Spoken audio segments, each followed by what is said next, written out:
Дејан Стојанов, тренер на екипата на Борец, најпрво честитки за победата 3:1 против Лирија во Тетово. Имавте водство од 2:1 по сетови, но имавте негатива од 19:10, а потоа и од 24:20 во четвртиот сет.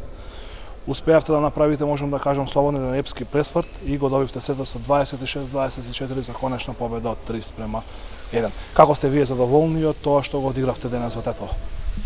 Па пред се честитки за готинската екипа, значи денеска искрено можам да кажам дека во Тетово се одигра еден навистина интересен, пред се неизвестен одбекарски надпревар, иако како 3:1 може резултатот да доделува дека било нешто лесно убедливо, не беше баш така. Честитки до моите играчи, апсолутно, значи беа истрени, мирни до крај и да, ги чекавме максимално и нивните грешки, ги искористивме максимално. Да, последниот сет, навистина, и тоа ми јас настојував дека можеме, треба да веруваме у себе, дека ќе го вратиме сетот и успеавме да го вратиме на сетот, да го вратиме сетот воопшто. Така да мислам дека и генерално го вративме и оној прв надпревар изгубен од првиот дел на сезоната кој што нели заврши на зелена маса, да кажам, повеќе не на нели на самиот терен. Меѓутоа генерално можам да оценам дека екипата на Борецот Велес овој дел на сезонава е драстично изменета. Може да се види дека настапивме со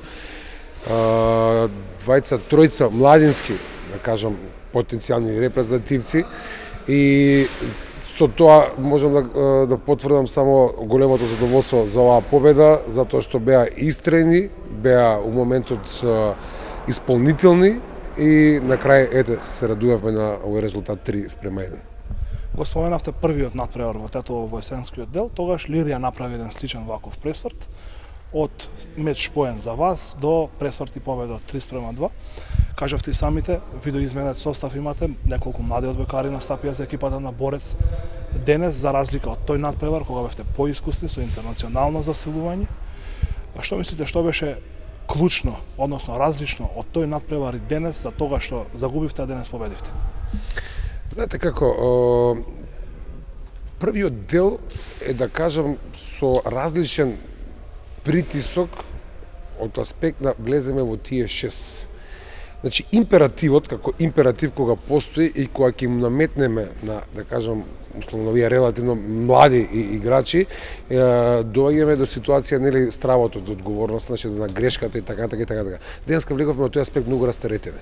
Еднаш обликувално им кажав, значи да, ние сме поквалитетни, ние сме подобри, у тренажен процес подобри, меѓутоа тоа треба да го докажеме на терен. Значи да не бидеме премногу самоуверени.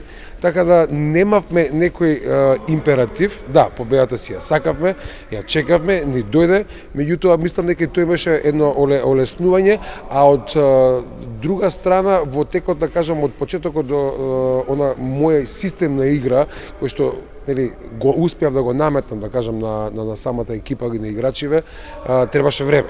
Ете го, сега на крај крајва сите си се познаваме, знаеме што сакаме, како сакаме, секој си ја знае својата улога, така да доаѓаме до некои технички грешки што нормално овие млади играчи ќе го прават, меѓутоа тоа е се нели она искуство што треба да го купат и ќе го купуваме.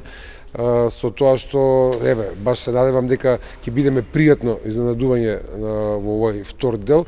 Па јас сум малце и можеби преамбициозен, меѓутоа очекувам да направиме и тие меѓу први 4, да им ги замешаме барем на крај конците ако не успеаме да влеземе.